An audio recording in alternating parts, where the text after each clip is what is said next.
Right, it's Litsoc. I can't believe it's Easter already, the end of term. Here we are. Can you believe it? It's unbelievable. And today it is Year 10s looking at the highly popular goddess called Natalie Haynes. Her amazing oeuvre of work, written work. Are you mentioning the podcast as well? Yes.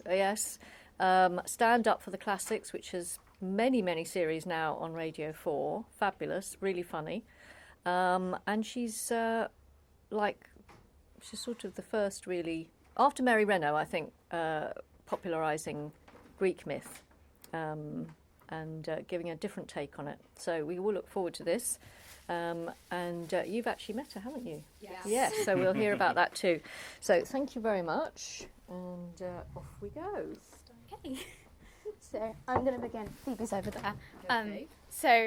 Just a brief sort of introduction about Natalie Haynes. So Natalie Haynes, I believe, was born in 1974. She went to Christ's College, Cambridge, to read classics, where she joined Footlights Dramatic Club. So was she taught by Mary Beard then? Oh, I don't know. She could have possibly. She might have been, mightn't she? That would be cool. You know, it would have been cool, wouldn't it? Yeah. But yeah, so Footlights is a really big comedy society in Cambridge. But she did that there, which I think, because then she becomes a comedian afterwards. Yes, that explains it. Yeah, so she's a broadcaster, comedian, writer, and classicist. And I think she was born in Birmingham. You said that already. Have I? Yeah, I you haven't. at the start. Did I? No, I said she was sits born on, in 1974. She's a very good interviewer of other writers. She is, yeah. And also she sits on book judging panels as well. Yeah. All round polymath. Yeah. So me, Nuala and Phoebe, we met her at the end of last term. Yeah, So you didn't just tell before that- Christmas. You didn't tell the rest of us, so we couldn't Yeah. go. No, we told Hannah. But never mind, you're telling us about Sorry. it now. Yeah. There were lots of other writers there as well, but we only really wanted to see Natalie Haynes Fair because enough. we were already big fans of her podcast. Natalie Haynes Stands Up Classics. But my favourite episode is the Sappho one, which was quite recent. Yeah, that's it was really cool.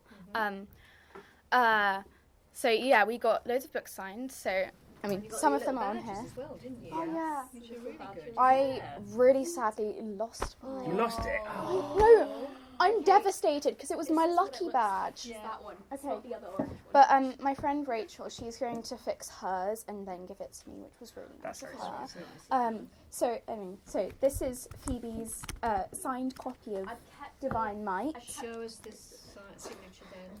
This is the post-it note that had her name on it. You kept the post-its. Oh, how I like it. fabulous. Yeah, we both kept the post-it notes. So in here it says, crossed out Natalie Haynes for Phoebe. Meet.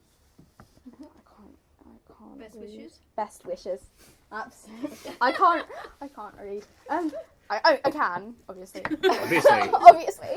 But Well, you sometimes I would- can't it read would be handwriting. It would be a surprise coming to Litsoc if you didn't read. Yeah, but no, there I we love are. reading, We'll inspire but, anybody just- who comes along. I was just like, does that say meet wishes or something? Anyway, so best wishes, Natalie. Lovely. So that's Phoebe's copy of Divine Might. Divine Might is her most recent book. And what's that one about? It's about goddesses from Greek goddesses, mythology. Funny Yes. story is that Yes. I got that on the 20th of December, and Yes. then on the 24th, my granddad gave me another signed copy for Christmas. Oh. Well, So fabulous. that was Excellent. fun. So now I have two copies, and I don't know what to do with one of Well, them. you have to give them away to one of your best friends. Because that one has a really pretty sprayed edges, but this one has me in it. Yes, that's true. Yeah. Like there's a Keep lot them of both. design on it. Keep them both. Lean into the hoarder lifestyle as well. Yeah. Absolutely. Same thing happened to me with Hamlet, and I gave my copy to the head because she was going to read. So this is my copy of 1,000 Ships. Uh-huh. It's signed. I've still got the receipt in there. Oh. But anyway, it says, for Esther, best wishes, Natalie. And tell us about 1,000 Ships. That's the retelling of... The Iliad and the Odyssey. Yeah. It's really, really cool. I read it on the weekend. Oh. And then make notes. I have Very read it. good. I Yeah. have read it. And I know Hannah's going to come up and talk about some of these books. No, later. Okay. In a bit. Sorry, Hannah. You have your moment. Yeah. Anyway, so that's just a brief introduction. So do you know what inspired her with classics? What inspired her to learn classics? We know that she took Greek, Latin, and Class Civ A levels. Wow. Aha. That She is says very. that she doesn't think that you're allowed to do that anymore.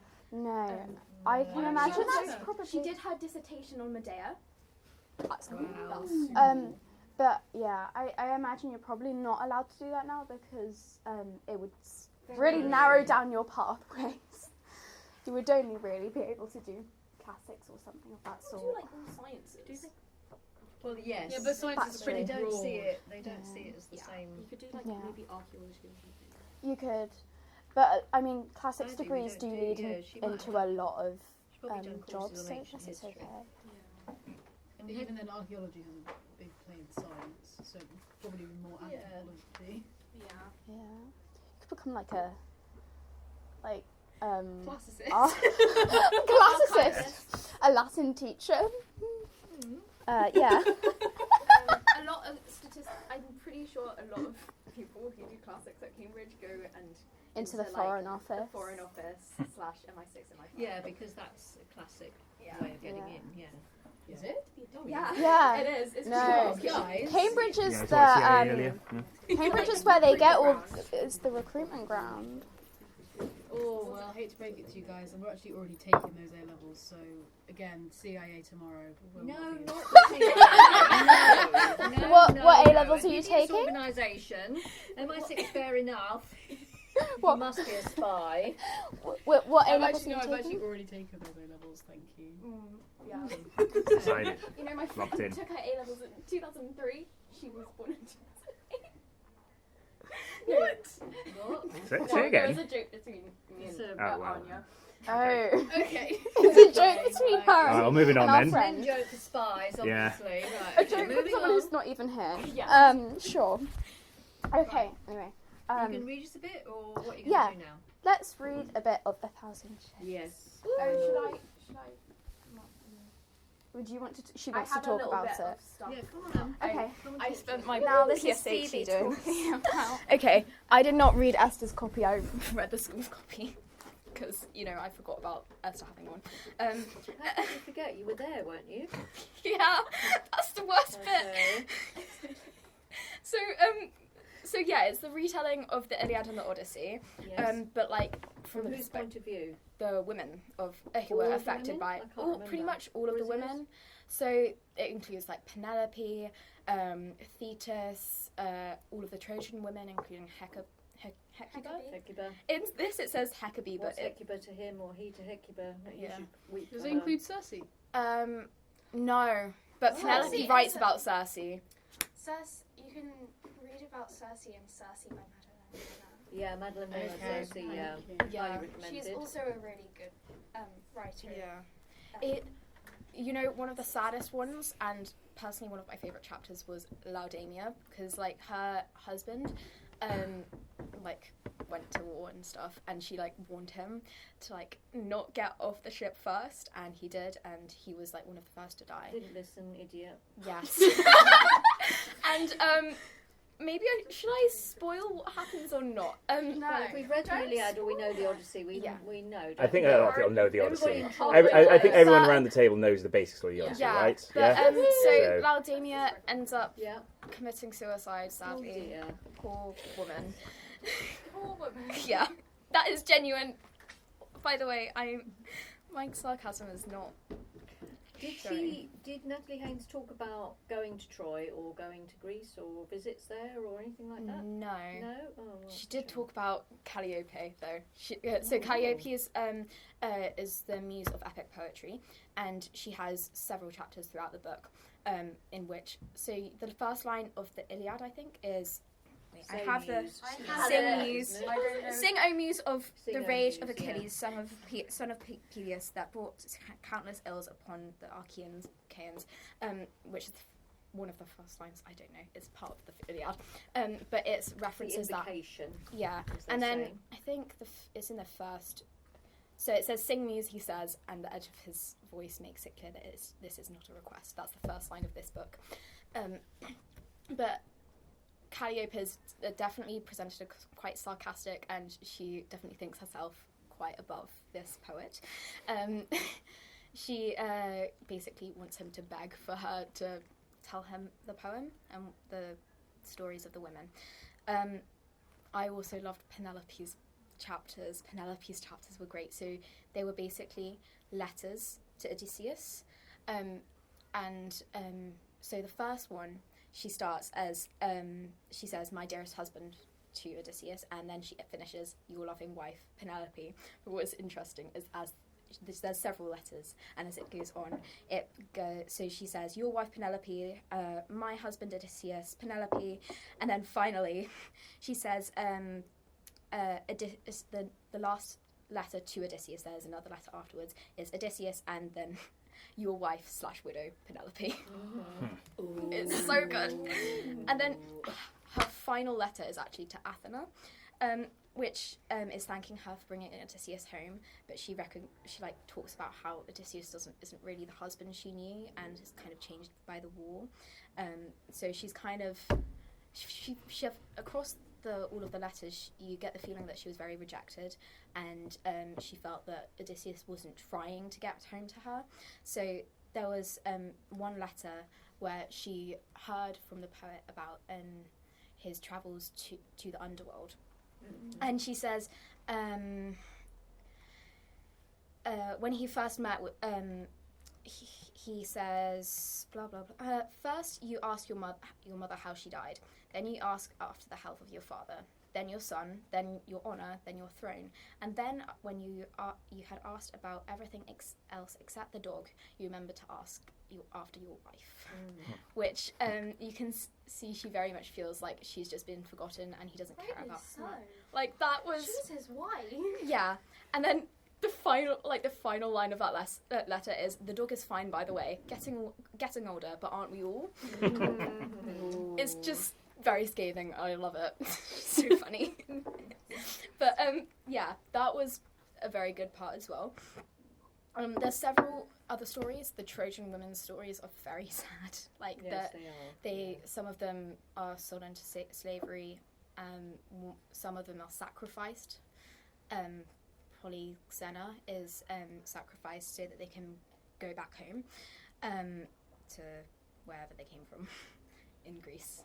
And there's also a chapter about Eris, who started the whole war with throwing a golden apple into the wedding of Thetis and Peleus, which actually, Thetis and Peleus's marriage in this is presented as very, like, they don't like each other. Well, at least Thetis really hates him for marrying her. That's the same as in the Son of Achilles. Yeah. That's how it's presented. So good. Yeah. But she feels dejected and pushed away by the other gods because she's obviously the goddess of vengeance. And then there's also a twist about Themis and Zeus plotting to, like, cause a war because guys, like, there's too many people on the earth. I'm like, this is too bad. So he's like, we need to find a way to kill people. Oh, Okay. me and your 8 guys. Yeah. So essentially, that's what happens. Oh, there's also Andromache, who was the wife of Hector, and so Hector's killed, obviously. Do you know Hector is? No, yeah. You hate Hector. Miss Okay. Spears Oh, loves I love Hector. I love Hector. Yeah. Miss Myself. Spears loves. She hates Hector Maybe so I just got much. the wrong perspective, but I just really hate him. So Why? Who's your favourite? My favourite character is Patroclus, and then he Oh. dies. And then Hector kills Patroclus, and so I hate Hector. I mean, Yeah. everyone loves Patroclus. Exactly, and then it's Hector's fault. Well, actually, no, I hate Apollo because Apollo also kind of Be careful what you say. Yeah, be very careful. It's like what happened with Achilles Pluto. and Patroclus. I Yes. think they're an amazing. I mean, They're Hector cousins. tried to kill Achilles. They didn't were he? Not friends. Patroclus. Yeah, he Very killed opposite Achilles. He brothers. killed Achilles, but it was Patroclus who dressed up. So can you really hate Hector for killing Patroclus? Yes. Yes. Mean Strongly. to kill It was Patroclus. Achilles. And I then, didn't It's even- battle. I mean, It's... yeah, it's war. You have Yeah, to no, but he didn't accept mean it. he didn't know it was accidentally. Patroclus. I mean, yeah, he did Stab think it was Achilles, but still, if it killed Achilles, I would still be on with it. Well, Patroclus in Achilles' army was out to kill Hector, so Yeah. surely... But because Hector was... It's a war, and It's they a were being war, and it invaded. happens. He's defending his hometown. Yeah, Okay. absolutely. Okay. Have the right. So anyway, sorry, Phoebe. So, Back to Phoebe, please. Back to Phoebe. Andromache. Yes. Andromache sold into slavery to Neoptolemus, who is the son of Achilles. So she goes and marries. She doesn't marry him. She's his slave, but she has his child. I think it's Molossus. I think that's his name. And when he dies, he tells her to like go marry Helenus, who is one of the sons of Troy, of Priam and Hecuba, which is interesting. I don't know if she ends up being happy or she dies or anything, but that's what we got from there. But yeah, it was a really good read. I loved it. I finished reading it on Tuesday. I stayed up a bit late, but it's fine. One more chapter. It's the life we Gripped built on you. ourselves. Yeah. Okay. So have you both read The Children of Jocasta, No, not yet. I was supposed to read it. which presumably is the... is about Jocasta and Electra Oedipus. Oedipus and Jocasta. Antigone. Antigone. Anyway, Guys, Esther's going to read some for us now, yes? Oh, yeah. Okay. Yeah. Yeah, Yeah. I'll read the first chapter of 1,000 it is Ships like for 2 you. pages, so it's fine. Yeah, it's fine. It's not that long. Okay, so first there's a list of characters. You get the Greeks, the House of Atreus. The cursed house. Love a bit of curses. The House of Odysseus, the House of Achilles, and then you get some Trojans, House of Priam, and then you get deities. So the first chapter, 1,000 Ships. Chapter 1. Does she quote the... Does she quote the quote? The quote. Oh, it's. I think She it's- doesn't, does she? No. She Do says. you know where it comes from? It comes from the Iliad, I think. There is. No. Well, there's something about 1,000 ships in the Iliad. 1,000 ships is geese, not geese. No. I think Helen. 1,000 ships that sailed to Troy. It is, but it's a much more famous quote in English literature by Christopher Marlowe. Yeah, Is this I the don't know. face that launched 1,000 ships? Oh yeah, I because it's recognise Helen. that. Helen. So yeah, it's a very, very famous Yeah. quote. Yeah. Oh, not sorry, I said Helena. He asks to see a vision of her, and he does. And I only know about Kit Marlowe from Upstart Crow, so... yes, it's just like that. Yeah. Dissolute man. Also from Cambridge, and a spy, if you're interested. Yeah, there you go, Marianne. Yeah. Me and Christopher Marlowe tomorrow, guys. CIA. Despite the fact that he's been dead for like 400 years. Hundreds of years. Anyway, sorry, Esther. Okay, so chapter 1. This is from Calliope's perspective. Sing, Muse, he says, and the edge in his voice makes it clear that this is not a request. If I were minded to accede to his wish, I might say that he sharpens his tone on my name, like a warrior drawing his dagger across a whetstone, preparing for the morning's battle. But I am not in the mood to be amused today. Perhaps he hasn't thought of what it is like to be me. Certainly he hasn't. Like all poets, he only thinks of himself. But it is surprising that he hasn't considered how many other men there are like him. Every day, all demanding my unwavering attention and support. How much epic poetry does the world really need? Every conflict joined, every war fought, every city besieged, every town sacked, every village destroyed, every impossible journey, every shipwreck, every homecoming. These stories have all been told, and countless times. Can he really believe that he has something new to say? And does he think he might need me to help him and keep track of all his characters, or to fill those empty moments where the meter doesn't fit the tale. I look down and see that his head is bowed and his shoulders, though broad, are sloped. His spine has begun to curve at the top. He is old, this man, older than his hard-edged voice suggests. I am curious. It's usually the young for whom poetry is such an urgent matter. I crouch down to see his eyes, closed for a moment with the intensity of his prayer. I cannot recognize him while they are shut. He is wearing a beautiful gold brooch, tiny leaves wrought in a gleaming knot. So someone has rewarded him handsomely for his poetry in the past. He has talent and he has prospered, no doubt, with my assistance. But still he wants more, and I wish I could see his face properly in the light. I wait for him to open his eyes, but I have already made up my mind. If he wants my help, he will make an offering for it. That is what mortals do. First they ask, then they beg. Finally, they bargain. So I will give him his words when he gives me that brooch. And that's the first chapter. Great opening. Brilliant. Tantalising. Yeah. It's just, the writing style is very beautiful and descriptive. I mean, it's just lovely. So, next, Hannah, would you like to talk about one of these books? Everyone, Marianne made me spill tea all over myself, so don't mind that. Marianne. Okay, it wasn't my fault. Well, it was my fault. But like, we were laughing at Mr. Humphrey, so Or about this bookkeeping thing. yeah. Okay, it's just a bit funny, I'm sorry. Pandora's Jar.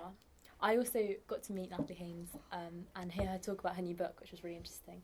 And I was just thinking about what you were saying about Calliope and all that. She opened her talk by thanking the muses because, you know how, just fun fact, but it's an imperative. Like a lot of poets, they command the muses to work for them. But she talks about, you know, being in debt for her work and how she always like calls on the muses before she starts writing. That's so beautiful. It's much nicer to think of it as we're reliant on them rather than, you know, in charge. Yeah. Anyway, so it was really nice to hear that chapter again. I really like it. Pandora's Jar is it's a non-fiction work which brings together all the work she's been doing with retellings and stuff like that, because I know they're really popular at the moment, but it's also nice to have something that goes into individual characters and talks about the different myths and like where we get from where and how we have this idea in our minds of who the different like female mythological characters are. So she goes one by one through each chapter. We've got Pandora, Jocasta, Helen, Medusa, the Amazons, Clytemnestra, Eurydice, Phaedra, Medea and Penelope. So some favourites there. But sometimes it's difficult to know like where different ideas we're getting them from. So she talks about different sources and stuff like that. For Pandora's Jar, obviously we know Pandora's box, but something that's really interesting is that the Greek word is pyxis and it means jar actually, so it's translated wrong.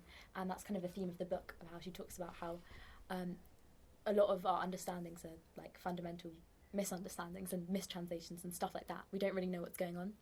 And that's why, okay, so sorry to lecture, but there's a lot of bias, isn't there? it's great to read retellings and everything like that, and I think it's great, so it's so popular at the moment and like drawing everyone in. But the best place to go is the original if you can, because you don't understand it until you... In ancient Greek. Yeah, of course. Ideally, yes. Guys, You're getting it you know from it's a source, requirement reading at it MI6 yourself you have ancient Greece and the CIA too. Oh, I think you'll find I'm actually fluent. You'll be interpreting it for yourself instead of reading someone else's Alpha, beta, gamma. interpretation. Those are all words that I know. Words. Wow. If you When I was at such sixth skill. form, we were marked in alphabet. Really? Oh, that's really interesting. Wait, Miss Huntley, did you do Greek? No, I didn't. Yeah, well, anyway. Oh, yeah, well, It anyway. was on offer, but Rules No, out Miss I- Huntley being a spy, guys. I hadn't done any classics because I didn't go to that sort of school. So Yeah, I feel like it's good to read it even in translation, and it's really interesting. And what's really interesting is to read different translations. Like even the first line of the Iliad, there's so many translations. You can look online. In Wikipedia, I found a page and it has all the different translations through history that they can collect from English, and they're all so different. And you think it's the same sentence, and it's interpreted in all these different ways. So that's what I really liked about this book, drawing on different interpretations and thinking, how can we look at this in a feminist way, or is it a feminist at all? I remember, I think my favourite chapter was, I really liked Medusa. And Read that chapter then. Read the best chapter. I haven't read this for a while. But also Medea. She talks so well about Medea. It's like her favourite subject. I love the podcast episode on it. She was on a roll. You couldn't stop her. I mean, I wonder why she wrote her dissertation. Yeah. And how a lot of these characters are quite evil characters, and she explores like how we can look at that in the modern way. Is it a good thing that they even have power at all, or is it just villainising them totally? And I think I saw some pictures and stuff in here, but I can't find it at the start of chapters. So. Oh, that's really Wait, is that from the that sounds Faculty lovely. of Classics? There's one in. It's different actually. So it's really nicely presented, and even though it's non-fiction, it's really fluent and accessible. She tells it really well. It never feels like you're reading a really heavy like science book. Sorry, but Fine. she's got all the non-fiction science books that aren't heavy. Yeah, I Yeah. know, but she looked at me. Popular science. She looked at me in a certain way, and I. cover quite frequently. Yes, we did. Yes. Not so long ago. Yes. Yeah. Anyway, that's You going to read a bit? No. I don't know. I'm not sure what the best bit is. You don't have to read a whole chapter. You can just read, a paragraph or two. Where's the introduction? Tell us about Penthesilea, because that's really interesting. Do you want to? We went to the British Museum yesterday, and we got pins of Penthesilea being killed by Achilles. Yeah. Oh, lovely. Is she wearing her girdle? I or her can't tell battle because belt? it's like it's tiny. I mean, you can't Oh, really nice. tell on the badge because it's quite. On the They've jar you can. simplified it. We saw the jar as well. Yeah, we Yeah, did. we did. It's very cool jar. Anyway, Oh, lovely. thanks everyone. So, Okay, Hannah. Thank you, Hannah. Penthesilea, she was one of the daughters of. She's Hippolyta's Hippolyta's sister, isn't she? Sorry? Hippolyta's sister. Yeah, she is. So Hippolyta and Amazonia. Penthesilea were the daughters of Otrera. I think that's how you pronounce her name. Otrera and Ares. So the daughters of war. So they. So Otrera was the founder of the Amazons, which was the group of warrior women, and it got passed down to Hippolyta, and then I think Penthesilea accidentally killed her. There's a chapter about this in 1,000 Ships, and basically, so after Hippolyta's been killed, Penthesilea is like she doesn't feel like she needs to be in life anymore, but she wants to go out in like a brave and like courageous like Out with way a bang. Out with a bang. Yeah. So she goes and fights for like a day in well, not a day, for a bit in Troy, and she gets killed by Achilles. But you get a bit of his perspective after he's killed her, and he's like so shocked that she says thank you after he's killed her. So clearly she really didn't feel like she could live after her sister died. It's really interesting when you think about you comparing the myths, because you've got Penthesilea and Hippolyta I think gave the girdle to Hercules, or Heracles in the original Greek. I think we're going to refer to him as Heracles today. Fair enough. Heracles, and I think she accidentally killed her sister. But then you read the Iliad, and it sort of suggests that the myths of Heracles and Troy sort of happened at similar times. But I mean, That it's just was what I was trying to work out when I read it. but it's But Hippolyta's also supposed to have married Theseus, isn't she? yeah. So confusing. I mean, yeah, there's lots of myths where they're like happening everything's happening at the same time. Yes, because there was not the linear thought of time Yeah. like we've got. But yeah, interesting to think about that. But she was killed by Achilles, and then I think, and he Achilles wanted to give her a proper burial, and there was this one guy that was like, "Oh, don't give her a burial," and he punched him in the jaw and killed him. Oh, yeah. Yeah. People die Yeah. really easily. Like, Yeah, I mean, in the books, like, one person will be, like, shot in the toe and then they'll die. yeah, I mean, So the arrow, Achilles I think, was- No, they just get shot in the toe and die. Like, Yeah, but you have to remember that there's no antibiotics. but they die Yeah. straight away. Well, yeah, I mean, presumably because Achilles is a demigod because he has been dipped in the river Styx. Maybe, But, like, when they get killed by someone else, oh yeah, they were dying really easily, and I thought they were being a bit, You were like, complaining wimps. about it. I mean, yeah, the healthcare was not. I mean, they also had gods, so you have to Yeah. give a little bit of leniency to Yeah. the Yeah, mythology absolutely. sometimes. So we allow a bit of discrepancy. Yeah. well, they did have Dr. Galen. He was very good. So No, I'm just saying, like, is it so hard to believe that someone died after being shot in the toe when you also have gods residing over everything? Like, Good point. I mean, presumably, I guess you could say maybe Achilles died because of his being shot in the ankle, because Apollo, he was on the other side. Maybe he was just like, I don't want to fix you. So, yeah, anyway, shall I read a bit from Pandora's Jar? From Pandora's Jar. Okay, I'll read, like, the first couple of pages. I think that will be good. Find a good break. So the first chapter is obviously Pandora. So it's got a lovely little picture here. There she is. with the Pandora. box there. Yep. Okay. When we think of Pandora, we probably have a picture in our minds. She holds a box in her hands, or she's sitting beside one. She is opening it either because she is curious to see what's inside, or because she knows what it contains and wants to let it out. Its contents are abstract but terrible. All the evils in the world are now set loose upon us, and gratifyingly we know exactly who to blame. The beautiful woman who couldn't leave well alone. It's obviously a story which finds its echoes with Eve. Do what you like in Eden, Adam is told by God.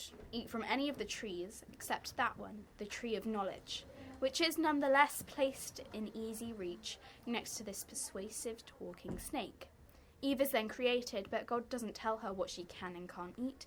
She has presumably heard it from Adam, though, because she knows what to say when the snake, whom God has also created, asks her if she can't eat from any of the trees in the garden.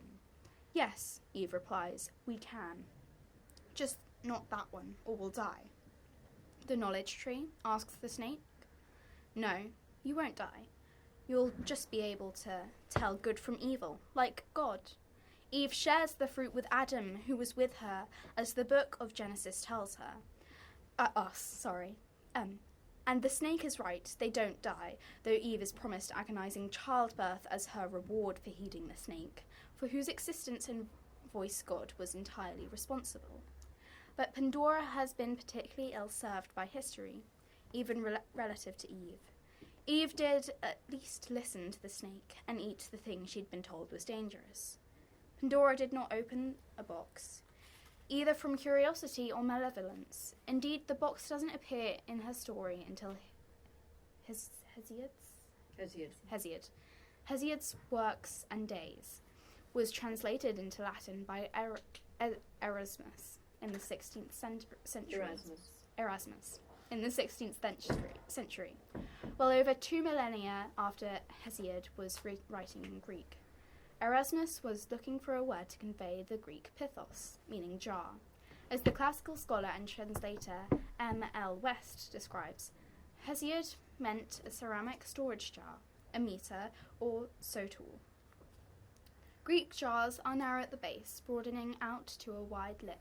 They are not especially stable. Look in any museum of classical antiquities and you will find the many cracks and repairs which reveal their intrinsic fragility. Ceramic pots are often beautiful, ornately decorated works of art, but they are not where one would necessarily choose to store a set of evils that will cause mankind untold griefs for millennia to come. Quite aside from anything else, as anyone who has ever swept a kitchen floor will cheerlessly testify, lids aren't always tightly fastened, and we have the advantage of screw tops, something Pandora assuredly did not. I'm going to stop there. Can I talk about Natalie Haynes? Phoebe wants to talk about Natalie Haynes Stands Up for Classics, which yeah, is no, fair her enough. podcast. Yeah, you should definitely talk about Yeah. that. Huge fan of Natalie Haynes Stands Easily Up. accessed on BBC Sounds. Yeah. I think every single series is Yeah. there. It's also on Spotify, uh-huh. Which is how I listen to it. BBC's free. yeah. So Spotify. With Spotify, adverts. if you pay for it, you don't get adverts, but it's fine. But yeah, it's so funny. She has like sometimes she is just her. Sometimes there's like guests and stuff. There's a couple of times there's been Professor Llewellyn Morgan from Oxford University, which is pretty cool. Who judged In last year, in the classical Latin and ancient Greek competition, he judged my section in intermediate Latin. I remember Mrs. Adams. She was like, "Oh my gosh, guys, It's Professor Llewellyn Morgan. she was like fangirling completely." Yeah, but Sometimes she has Edith Hall on, who we've had Yeah. here. that's so cool. Yeah, she came when the night that the Parthenon Parthenon casts. casts were unveiled, as it were, and we Yes. had a big celebration. We had a lecture, and she gave it. That's That's so really cool. Yeah. I wasn't in the school then, but that's super cool. And then, so she covers like loads and loads of stuff, people from the Greek myths, and it ranges from like women to some of the heroes and The gods. A good one that I liked was Clytemnestra. Clytemnestra is great. We love Clytemnestra, even though she does kill her husband. You know. She was justified. She was justified. She was justified. He sacrificed Iphigenia so he could go and sail to Troy and fight a war. It wasn't Yeah, even what it's Artemis wanted. Yeah. Anyway. Yeah, because in some of the stories, Artemis whisks her away. Yeah. Yes, he does. She does. Yeah. Yeah. But Which Yeah. I can I really liked that one. But there's supposed to be another series coming out this year. She told Natalie Haynes told us when we saw her. We were like, we're a huge fan of your podcast, and she was like, yeah, we haven't started writing it yet, but there should be a series coming out next year, which is pretty cool. Excellent. So more things to listen to. Right. But yeah, Great. I think some of her most recent ones have been like. I actually can't remember what her most recent ones are. She does it writers as well, doesn't she? Yeah, she Yeah, does. she does write it. Yeah. I think. Yeah. So but- whoever you're studying, there'll be something Yeah. Yeah. from that then. Yeah. Yeah. Oh, she did Oedipus Rex, I think, as well. Yeah. That's cool. Oedipus Rex. It's the play. Oedipus Oh, is okay. the person. Sorry, I already heard it referred to as Oedipus. So Yeah, Oedipus is the person. Oedipus Rex is the play, and then Antigone is the. Sometimes it's Oedipus Tyrannos, isn't it? Yeah, I think so. the Greek. Greek and Is the play the same one with the music in it? I don't know. Okay. Is there like a well, I have to study Oedipus music what, for like, a while for Chorus and my stuff. GCSE coursework. What you mean, Purcell? Yeah. Music for a while. Yeah. Yeah. Yeah, it will be the same person. Yeah. No, sorry, I meant is there a play in a musical version or are they the same thing?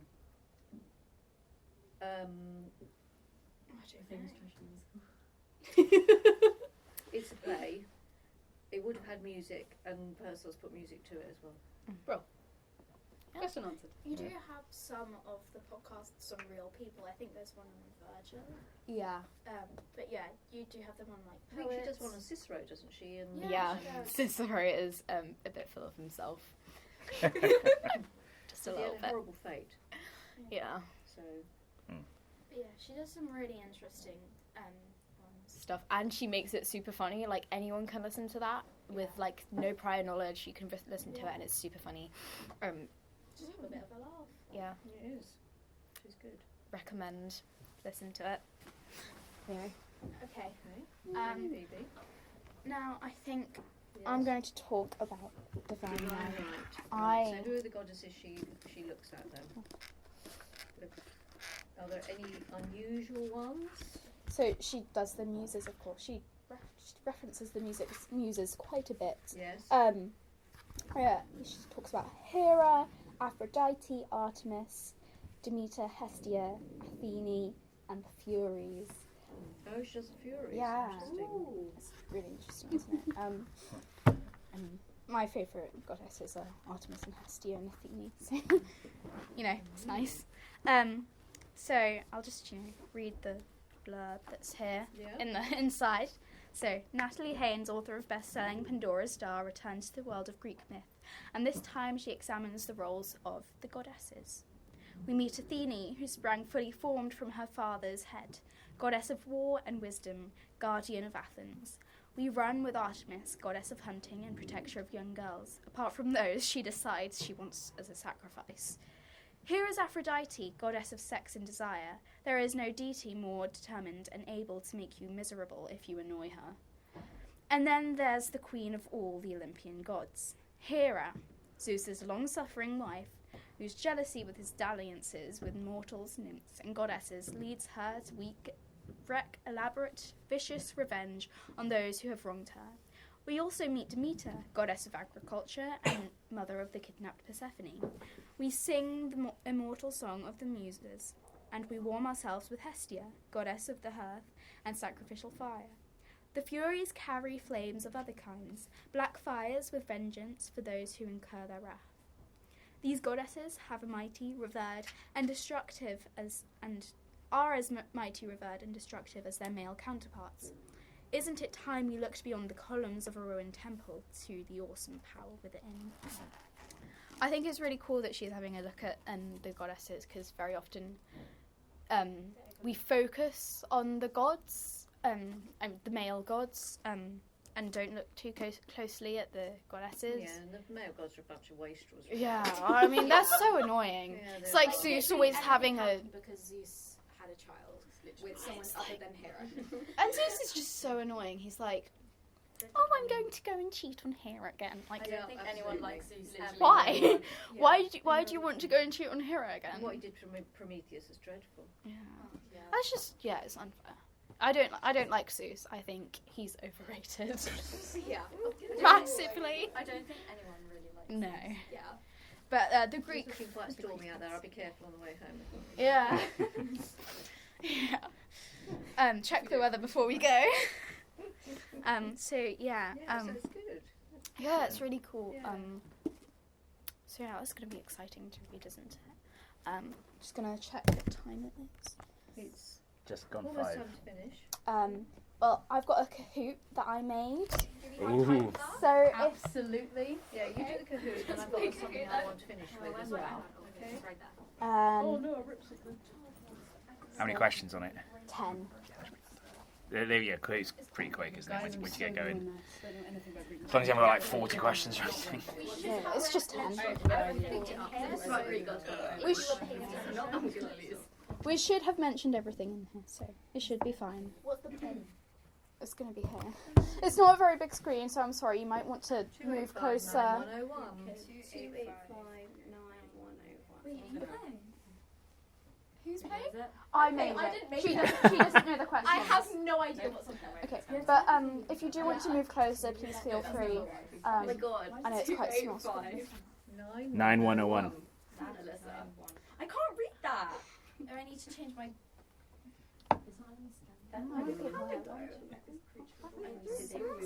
Six players. 6 players. Yay, 4 players. I've got 4 right now. This is a really open. Marianne? Eleanor, Phoebe, Grace. Oh, where are you then? She's the one who hasn't got a name on it. No, Here's Alyssa.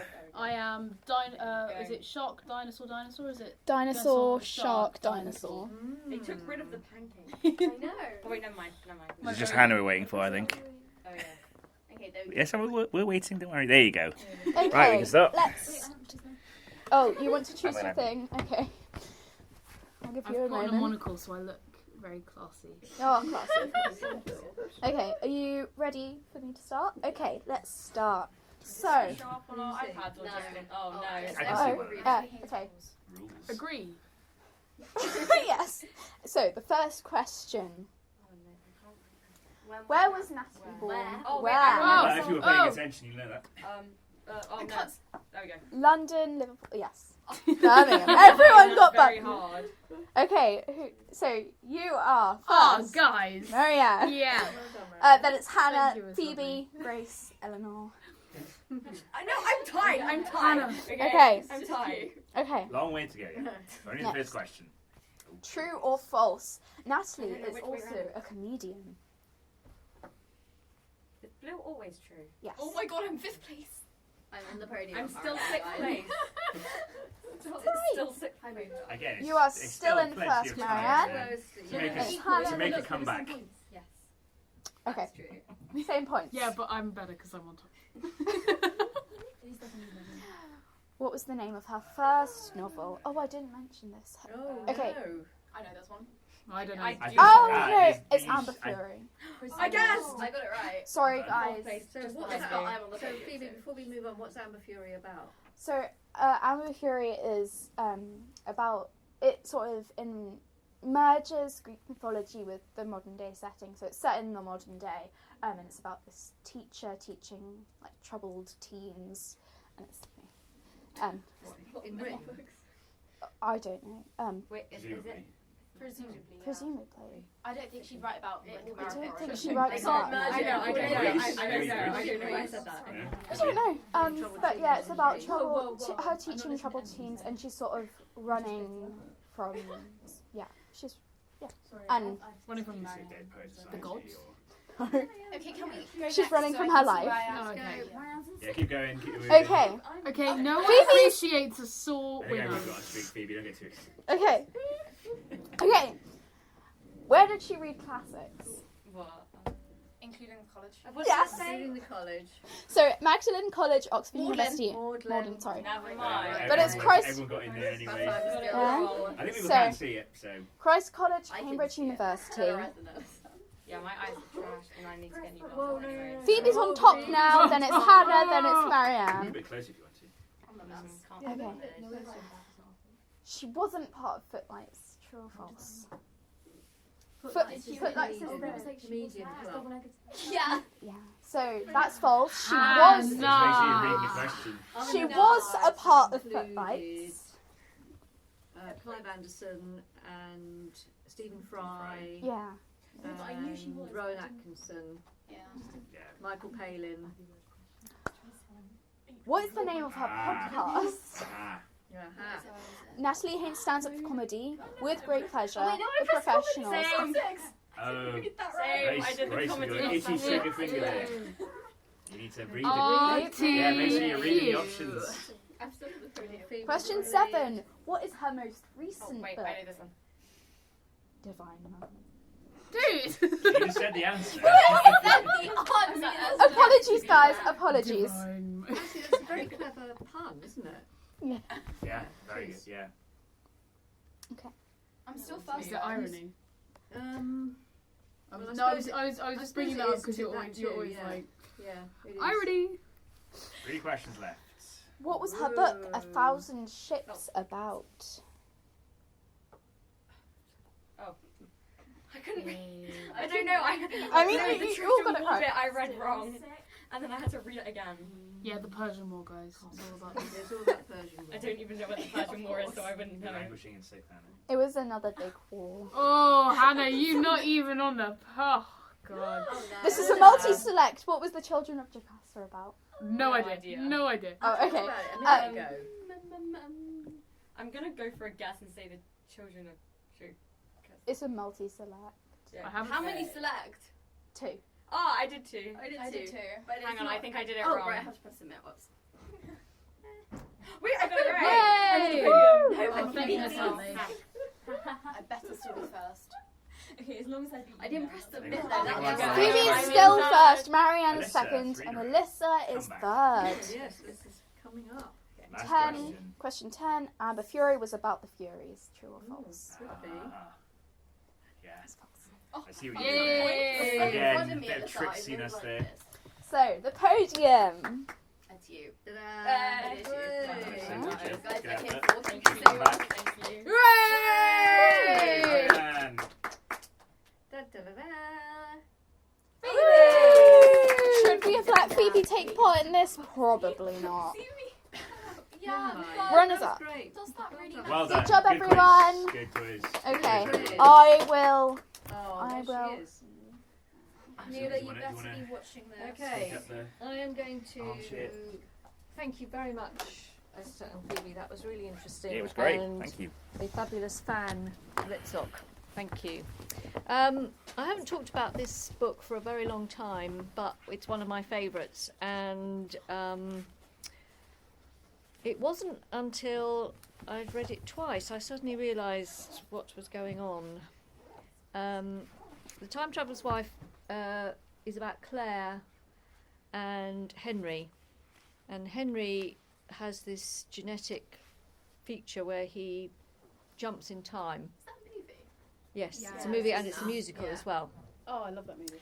Oh, I've heard of the movie. Yeah, I've it's seen the book. very lovely. I've seen the movie. I didn't It's- see that often. The book's better, but The book's movie is the book lovely. is better. And Henry, he has no choice. He has to go. He can't control what he does. It's a genetic flaw. So it jumps around in time, but eventually, it catches up with itself and chronologically. It's very sad. But right at the end, there are two things I want to read just quickly. Monday, July the 14th, 2053. Claire is 82. We've seen her from as a very young child when she first meets Henry, and of course he's much older, and he has to wait for her. So it's a very, very touching love story.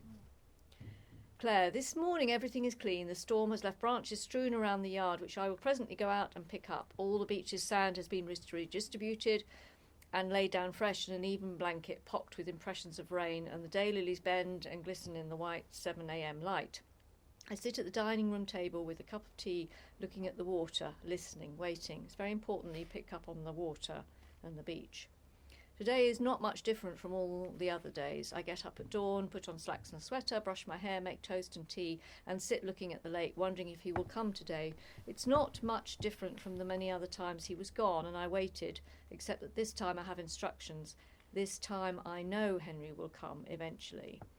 I sometimes wonder if this readiness, this expectation, prevents the miracle from happening, but I have no choice. He is coming, and I am here. So that's the end of the novel, and then this is the last epigraph. Now from his breast into his eyes the ache of longing mounted, and he wept at last, his dear wife clear and faithful in his arms, longed for as the sun-warmed earth is longed for by a swimmer, spent in rough water where his ship went down under Poseidon's blows, gale winds and tons of sea. Few men can keep alive through a big surf, to crawl clotted with brine on kindly beaches, in joy, knowing the abyss behind.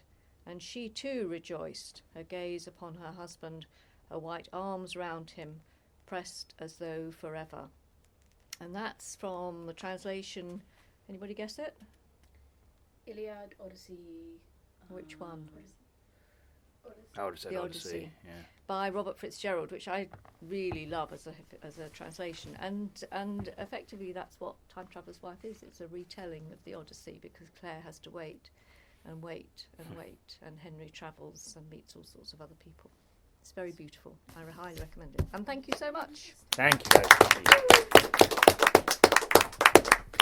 Great, excellent. Yeah. All right. Have a good Easter, Have everyone. a lovely Easter. Lots Thank of you. reading. Yeah.